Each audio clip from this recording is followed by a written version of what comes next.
Hello, beautiful souls. I just wanted to make a quick video just to announce the fact that I have chosen to homeschool. So my eldest is starting prep this year in 2023, and it's been a bit of a back and forth choice. But basically, because I have chosen to homeschool, my availability is going to shorten, or lessen, I should say. So I just wanted to put that out there. But then I also wanted to talk about the reasons I've chosen to homeschool. So I feel that sharing more about my personal philosophies about parenting and raising children might see whether or not you feel aligned with my philosophies. Now, I'm not saying that our philosophies do have to align to work together, because when I work with clients, I don't tell them how to parent their children. That is not what I'm here to do. I'm here to ask them what feels good to you and what are you currently doing. Let's identify that gap and then work to shorten that gap and get you moving to doing what you desire. And that's based on what you want. That's not based on what I want. But the reason I have chosen to homeschool is something that has been with me basically since Jericho was probably 1 and starting to consider schooling. Just the idea of sending them to mainstream school just didn't feel right. And this is prior to me even embarking on any kind of a healing or spiritual journey. And then when it came to getting on that journey for myself, and I've done a lot of healing and a lot of self-reflection, I can totally see how I personally completely shut down who I was as a person in order to feel safe at school. Because, you know, as humans, one of our number one basic needs is to feel accepted. And then when you're at a school with, you know, how many hundreds of kids there, and there are bullies, there are people who, you know, make you feel less than, it's just a natural human instinct, if you haven't got the right solid foundations on knowing who you are and standing in your own truth, which at 5-6 years old you probably don't, then, you know, it happens pretty much to nearly everyone, that we bend who we are and we start to forget the truth of who we are in order to become the person that we feel we need to become in order to be accepted at school. So that's just one reason. Now, I'm really big on encouraging children to remain connected to their intuition and sort of make decisions for themselves and learn how to do things for themselves. And this is a big challenge for me as well, because, you know, I'm having to learn how to allow that within my children, because, you know, sometimes that can be more time consuming, and we don't always have the time. But so when children are sent off to school, you know, teachers they're under a lot of pressure, and they are doing the best that they can. In most cases, teachers are doing the best they can with the tools that they know how.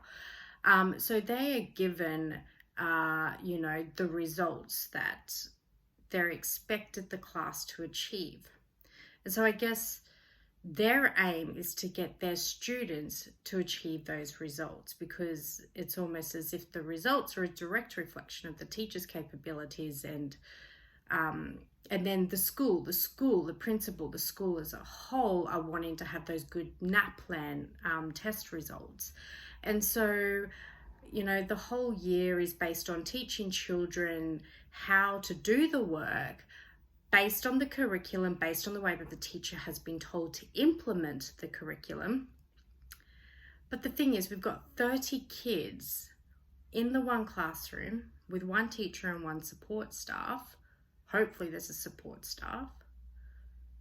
And they're all trying to do the same thing, But these 30 kids don't all think the same way.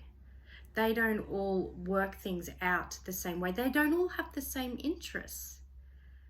And that one teacher does not have the time to come around to each individual child and sit there with them and say, okay, well, how would you work this out?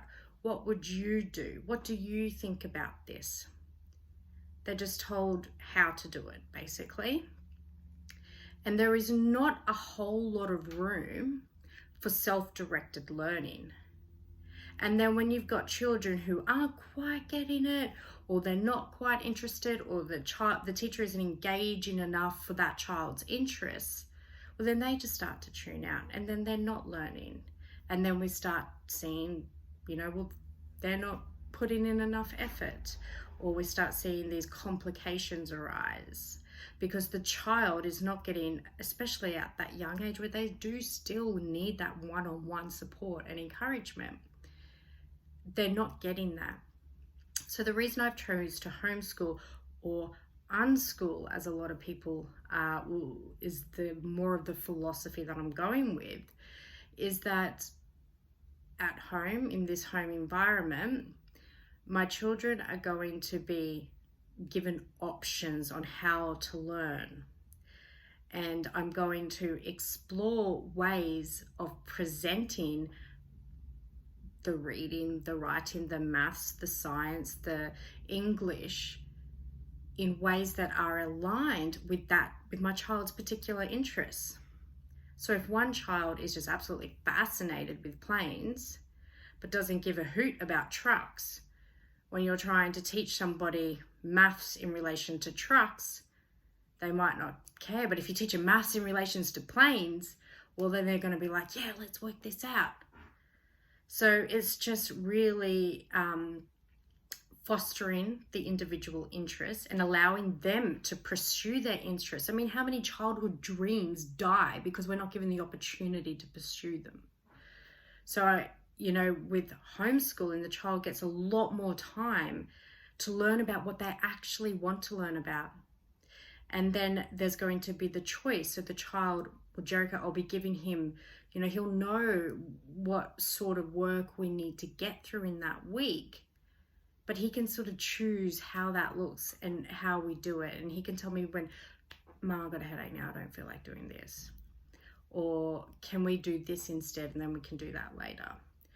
There's going to be that communication and so just self-directed learning. The child gets to make their own choices, listen to their own intuition, into their own body, listen to their own interests. And then, when they're learning based on their interests, well, then they want to learn. They're thirsty for it. Children are like sponges. They're thirsty for learning if it interests them.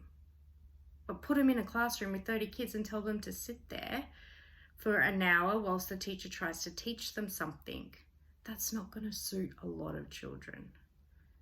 And that's the reason. And I'm just so grateful that I do have the option, well, at least I'm doing my best to make it work, that I can homeschool and work.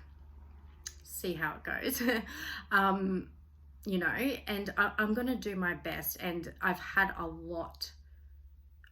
did have a lot of resistance to it because I did find a school that I felt appropriate, but it was an hour away. And homeschooling, I had a lot of resistance because there's that fear. Can I do it? Will I be a good enough teacher? He's going to resist me. All this sort of stuff. Or I'm not going to have the time. Definitely not going to have the time. How's my business going to, cope with me homeschooling? But there are ways, and I've sort of come up with a plan. And you know what? The moment I just let go of the hows, I've just sort of laid out my week. This is what I'm aiming for it to look like, and I'm just going to take each day as it comes. And, I'm really looking forward to it. So I just wanted to share that with you because, the days that I'm available, the times I'm available are going to be changing, lessening, and just to share my philosophies on education with you in case they are resonating with you. And if you do have any questions about that, or would like any more info, then please definitely comment homeschool, and I'll get in contact with you, or send me a DM and I'd be happy to converse with you there.